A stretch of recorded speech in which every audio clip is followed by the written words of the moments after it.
గురువుగారు, తాకి చెడినవాడు ఇంద్రుడు, తాకకుండా చెడినవాడు రావణుడు అన్న సామెతలో దాగి ఉన్న నిజమైన కథ ఏమిటి? మనకు వేదంలో ఒక మంత్రం ఉంది.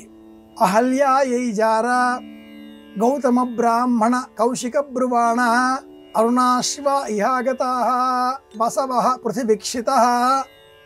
ఈ శబ్దంలో మనకు ఇంద్రుడు, అహల్య ఇవన్నీ కూడా ధ్వనించడంతో భౌతికంగా గౌతముని ఇల్లాలైన అహల్యను ఇష్టపడి ఇంద్రుడు మారువేషం ధరించి తెల్లవారుజామున ఆ ఆశ్రమానికి వెళ్ళి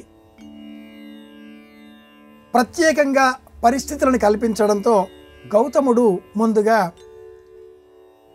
అందే సందేహము లేకుండా స్నానార్థమే వెళ్ళి మధ్యలో తిరిగి వచ్చి ఇంద్రుడిని చూచి దేహమంతా కూడా ఇంద్రునికి అసహజమైన రూపం కలిగే విధంగా శాపం అందించినట్లుగా పురాణ కథనం ఒకటి ప్రాచీనుడు చెబుతూ ఉంటారు.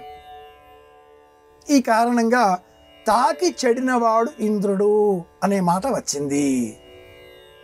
అహల్య అన్న శబ్దానికి భూమిని దున్నకుండా అలా బీడుగా ఉంచేసినటువంటి చోటు అనే అర్థం కూడా ఉంది.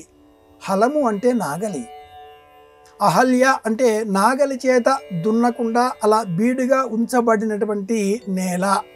సారవంతమైనదే అన్నప్పటికీ ఫలసాయం అందించకుండా నిస్సారంగా ఉన్న నేల. అక్కడ వర్షం కురిసి అక్కడ ఇతర పరిస్థితులన్నీ ఏర్పడితే రాముని ఆగమనం కలిగితే ఆ భూమి ఫలవంతమవుతుంది. ఇది ఒక అర్థం. రావణుడు వేదవతి, రంభ, నలకూబరుడు, ధాన్యమాలిని తదితరుల శాపాల కారణంగా ఇష్టం లేని ఏ యువతిని కూడా తాకరాదు, తాకిన ఎడల తల 1000 వక్కలవుతుంది అనేటటువంటి శాపాలను పొంది ఉన్నాడు. ఇందులో రంభ, నలకూబరుడు, వేదవతి వీరి కథనాలు వృత్తాంతాలు శ్రీరామాయణంలోనే ఉత్తర రామాయణంలో సవివరంగా చెప్పబడి ఉన్నాయి. కనుక తాకి ఇంద్రుడు, తాకక రావణుడు ఈ సామెత తెలుగులో ఏర్పడింది.